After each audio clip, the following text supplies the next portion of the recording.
Საქალაქოში საბასხვიტარიძის პროცესი იწყება რეჟიმი კოალიციაცულებისთვის წევრს, რომელიც დაკავების შემდეგ აწამეს 7-დან 11 წლამდე ციხით ემუქრება. Სასამართლოში მიმდინარეობს პროდასალური აქციების კიდევ ერთი მონაწილის თედო აბრამოვის პროცესიც. 5 გრამი კლუბური ნარკოტიკის ფლობის ბრალდებით დაკავებული კაცი პოლიციის მხრიდან ღირსების შემლახავ მოპყრობაზე საუბრობს და ბრალს არ აღიარებს. დაგეგმილია 18 წლის საბაჯიქიას საქმის განხილვაც სტუდენტის სპეცრაზმელისთვის წიხლის ჩარტყმის ბრალდებით. რეჟიმმა დააკავა და მას 7 წლით უპირებს ციხეში გაშვებას. მარიამ ჩანტლაძე მუშაობს საქალაქოში, ის გვერდება დეტალებით პირდაპირ ეთერში. წუთზე თბილისის საქალაქო სასამართლოში რეჟიმის პატიმრის აქტიური მოქალაქის და კოალიციაცულებისთვის წევრის საბას ხვიტარიძის სასამართლო პროცესი დაიწყება. ჩემ უკან მაყურებელი ხედავს კიდევაც, რომ მის მხარდასაჭერად აქ მოსულები არიან გულშემატკივრების, სხვა დაპატიმრებულების ოჯახის წევრები, მეგობრები, რომლებიც არ უშინდებიან რეჟიმის რეპრესიულ ქმედებებს და ბრძოლას აგრძელებენ. დემონსტრანტების მხარდასაჭერად და გასათავისუფლებლად, რაც შეეხება სასამართლო პროცესებს, ეს პროცესი არის უკვე არსებით ეტაპზე და გამოიკვლევენ მტკიცებულებებს დღევანდელ პროცესზე. მე შეგახსენებთ, რომ საბას ხვიტარიძეს ედავებიან პოლიციელზე თავდასხმას, თუმცა ხვიტარიძე უსამართლო და უკანონოდ დაკავებული დემონსტრანტი განმარტავს, რომ თავად მასზე იძალადეს პოლიციის განყოფილებაში ნიღბიანმა პოლიციელებმა. ის გახდა არაადამიანური მოპყრობისა და წამების მსხვერპლი და ამ მიმართულებით საბას ხვიტარიძეს აქვს კიდევაც დაზარალებული სტატუსი. პროკურატურა ამტკიცებს, რომ ის თავს დაესხა პოლიციელს და თავის არეში მიაყენა დაზიანებები, თუმცა საბას ხვიტარიძე და დაცვის მხარე განმარტავენ, რომ იგი იმყოფებოდა აუცილებელი მოგერიების მდგომარეობაში, რადგანაც მასზე იმ მომენტში ძალადობდნენ ასევე სხვა დემონსტრანტებზე, მათ შორის ქალებზეც და იგერიებდა ამ ძალადობრივ ქმედებებს. შემდგომ დაკავების შემდგომაც გააგრძელეს მასზე ძალადობა. ცოტა ხანში დაიწყება ეს პროცესი და გაგაცნობთ პროცესის დასრულების შემდგომ რა შედეგით დასრულდება სხდომა. მოლოდინი ამ წუთას არაფრის არ მაქვს.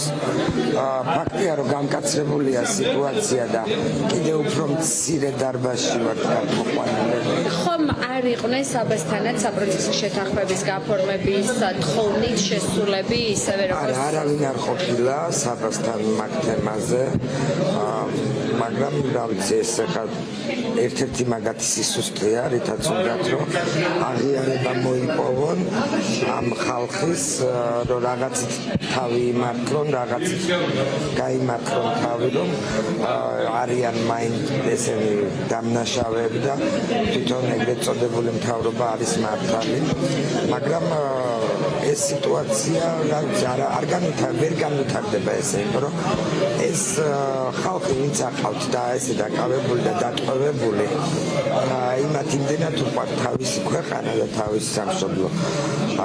ამ თავის პროტესტს ყველა მზად იყო და იცოდნენ, რომ რაღაცა მოყვებოდა და ესე იოლად ესე არ დაეცემია. ამ თავისი კანონებით, ამ ახალი რაღაცეებით კი ძალიან უნდათ რომ შეგვაჩერონ, ვინც აქციაზე ვდგავართ და ვაპროტესტებთ ამ ყოველივეს, მაგრამ ასევე ციხეშიც ცდილობენ რომ რაღაცა ზეწოლა მოახდინონ მათზე, მაგრამ დარწმუნებული ვარ, რომ ჩვენი ბიჭები არ გატყდებიან და ბოლომდე იბრძოლებენ ჩვენთან ერთად.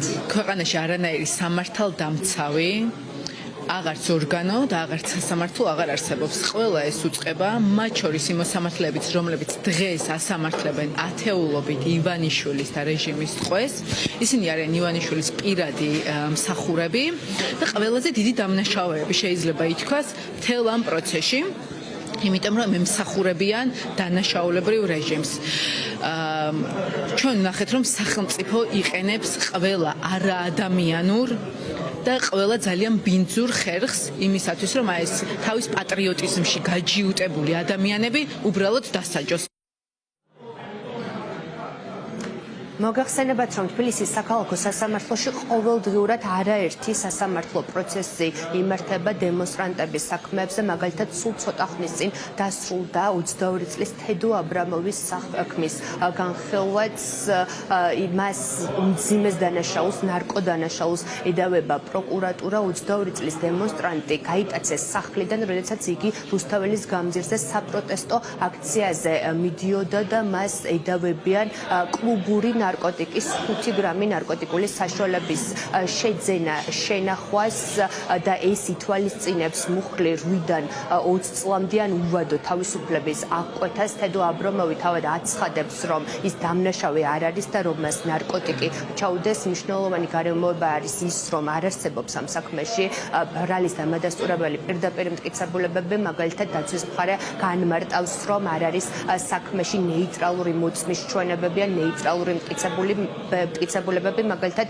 ჩხრეკის ამსახველი ვიდეო კადრები.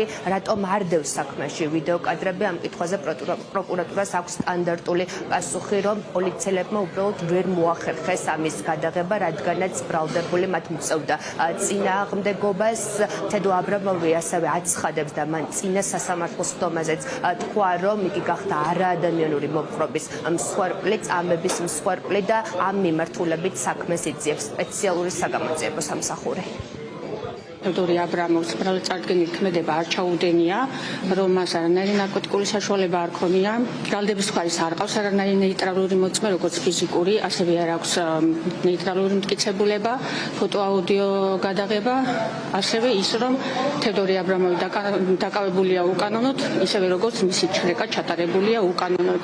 ასევე მისი უფლებები შეილახა მას შემდეგ, რაც იგი გადაიყვანეს საგამოძიებო ორგანოში, იყო მის მიმართ არაადამიანური მოპყრობა. თევდორე აბრამოვის პირადი ჩხრეკის დროს, აი მომენტში, თან ჰქონდა ესეთი ხელსაწყოები, საგნები, კი ბატონო, ატრიბუტები, აი წინაღი კერძოდ სათვალე და იმ დროსაც სახლიდან იყო ახალი გამოსული და მიდიოდა აქციაზე და შესაბამისად აი ეს ნივთები, რაც ობიექტურად უნდა ასაყოლიყო პირადი ჩხრეკის ოქმში, იმიტომ რომ ყველაფერი ამოღებულია, ასე დარჩა. სისხლის სამართლის საქმეზე იქნა მიღებული ინფორმაცია რომ თევდორე აბრამოვს პირადად უნდა ქონოდა ნარკოტიკული საშუალება და გადაადგილდებოდა კონკრეტულ ადგილას. მოცემულ შემთხვევაში ინფორმაცია იქნა მიღებული კომპეტენციალურ წყაროსგან, როგორც აღნიშნავს ინფორმაციის მიმღები პირი. რაც შეეხება ვიდეო გადაღებას, მოცემულ შემთხვევაში და რაც შეეხება ნეიტრალურ მტკიცებულებას, მოცემულ სამართლის საქმეზე დანიშნულია ბიოლოგიური ექსპერტიზა, რომლითაც დადასტურდება ნარკოტიკთან შეხებლობის ფაქტი თევდორე აბრამოვის მხრიდან. რაც შეეხება უშუალოდ ვიდეო არ გადაღების ფაქტს, დაიკითხებიან პოლიციის თანამშრომლები, რომელიც განმარტავენ მიზეზს, თუ რატო ვერ მოხდა გადაღება საგამოძიებო მოქმედებას. დღეს სასამართლოში 14 საათზე დაიწყება 18 წლის ბიჭის საბა ჯიქიას სასამართლო პროცესი, მისი საქმის განხილვა. მას საბას ხვითარიცის მსგავსად ედავებიან პოლიციელზე თავდასხმას და ამტკიცებს პროკურატურა, რომ განსაკუთრებულ დავალებათა დეპარტამენტის თანამშრომელს ფეხი ჩაარტყა, თუმცა თავად 18 წლის საბა ჯიქია რეჟიმის პატიმარი არ აღიარებს დანაშაულს.